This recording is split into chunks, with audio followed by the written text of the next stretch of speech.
yaitu stem cell ataupun produknya yang diproduksi oleh perusahaan yang memang sudah di-approve oleh Badan POM ataupun oleh Kemenkes gitu ya. Misalnya kami nih, diabetes misalnya. Maka kapan kami boleh melakukan layanan terapi diabetes? Maka jika sudah keluar standar layanan dari Kemenkes tentang diabetes itu. Kapan keluarnya standar layanan itu? Setelah diusulkan oleh masing-masing kolegium, maka kemudian akan dipelajari oleh Kemenkes dan akan keluar standar layanan.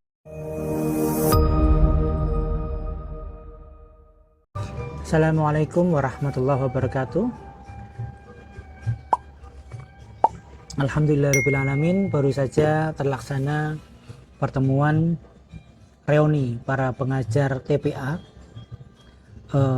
Dulu waktu kami mahasiswa, itu aktivitas kami selain kuliah adalah kami mengajar TPA dari sejak sore sampai dengan malam, dan itu berlangsung hampir setiap hari kami lakukan.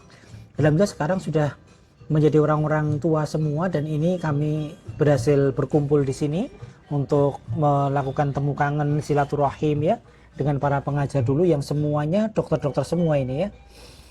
Dan tadi kami diminta memberikan materi tentang stem cell, yaitu sesuatu yang memang masih cukup viral, cukup heboh ya, baik di dunia maya maupun di dunia nyata. Karena memang banyak isu-isu tentang stem cell, baik itu yang positif ataupun yang negatif itu. Dan salah satu yang sering ditanyakan adalah ketika kami melakukan seminar ataupun simposium tentang stem cell ini adalah pertanyaan, lalu kapan ataupun siapa kami bisa melakukan terapi stem cell ini gitu. Ini pertanyaan yang sangat wajar saya kira ya ditanyakan gitu kan. Semua orang pengen setelah mendengarkan kemudian bertanya kapan kami boleh melakukan terapi stem cell nih gitu.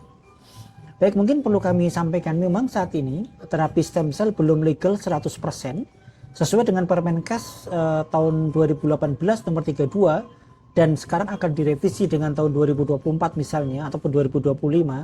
Maka di situ termaktub bahwa layanan stem cell ini harus memenuhi 3 syarat ataupun 3 kaidah nih. Yang pertama produknya, yang kedua tempat pelaksanaannya, dan yang ketiga adalah SDM-nya gitu. Yang pertama produknya. Produk stem cell yang bagaimana sih yang boleh ataupun direkomendasikan untuk kita lakukan layanan terapi dengan stem cell tadi? Yaitu stem cell ataupun produknya yang diproduksi oleh perusahaan yang memang sudah di-approve oleh Badan POM ataupun oleh Kemenkes gitu ya. Harus memiliki sertifikasi GMP maupun CPOB dari Kemenkes dan dari Badan POM gitu. Maka sekarang ini banyak sekali beredar tentang stem cell ataupun produknya yang saya kira tidak terstandar gitu ya. Sangat liar sekali orang menjual stem cell seperti menjual kacang goreng gitu kan. Padahal ini adalah salah satu terapi yang memang betul-betul kita harus waspada betul karena khawatir terjadi side effect ataupun yang lain gitu. Maka pastikan bahwa stem cell yang digunakan ini adalah yang terstandar, yang dibuat oleh perusahaan yang standar CPOB maupun GMP gitu. Kemudian yang kedua tentang tempat pelaksanaannya gitu ya. Tempat pelaksananya ini dari Kemenkes memberikan 2 aturan, yaitu di mana bisa melakukan layanan terapi secara utuh atau masih penelitian berbasis layanan gitu.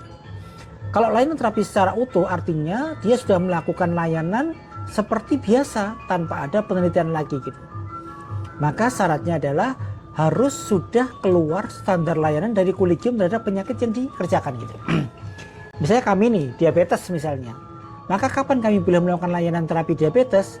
Maka jika sudah keluar standar layanan dari Kemenkes tentang diabetes itu. Kapan keluarnya standar layanan itu? Setelah diusulkan oleh masing-masing kolegium, maka kemudian akan dipelajari oleh Kemenkes dan akan keluar standar layanan. Kemudian bagaimana jika belum ada standar layanan? Maka masih penelitian berbasis layanan gitu ya. Bagaimana syaratnya kita bisa melakukan penelitian berbasis layanan itu? Yang pertama dikerjakan di rumah sakit yang ditunjuk oleh Kemenkes. Sekarang ada sekitar 15 rumah sakit nih. Kemudian yang kedua, kalau belum ditunjuk rumah sakit yang tersebut, maka boleh mengajukan melalui USS untuk dijadikan rumah sakit yang boleh melakukan penelitian berbasis layanan tentang stem cell. Syaratnya adalah rumah sakit tersebut memiliki clinical research unit. Jadi ada pusat untuk penelitian nih. Harus ada proposal tentang beberapa penyakit yang akan diusulkan. Kemudian SDM-nya harus sudah kompeten. Siapa SDM yang kompeten tadi? SDM yang mendapatkan sertifikasi kompetensi dari kolegium. Kalau kolegium belum mengeluarkan sertifikasi kompetensi, maka boleh digantikan dengan beberapa sertifikat pelatihan tentang stem cell gitu ya. Kemudian harus melaporkan secara kontinu kepada Kemenkes melalui komite tentang hasil yang dicapai gitu kan. Kita ada data pre-treatment dan post-treatment, nanti dibandingkan kira-kira bagaimana, kemudian dilaporkan secara kontinu gitu ya. Ini adalah syarat-syarat, jadi tidak bisa stem cell sekarang ini dilakukan terapi secara general gitu, tidak bisa. Harus memenuhi syarat dan kaidah-kaidah yang tadi saya sampaikan gitu ya. Bukan seperti sekarang yang sangat liar nih, orang dokter nerapi stem cell, dia tidak paham stem cell, tidak kompetensi terhadap penyakitnya, maka ini yang tidak diperkenankan. Betul, harus memenuhi kaidah-kaidah dan syarat-syarat yang ditetapkan oleh Kemenkes.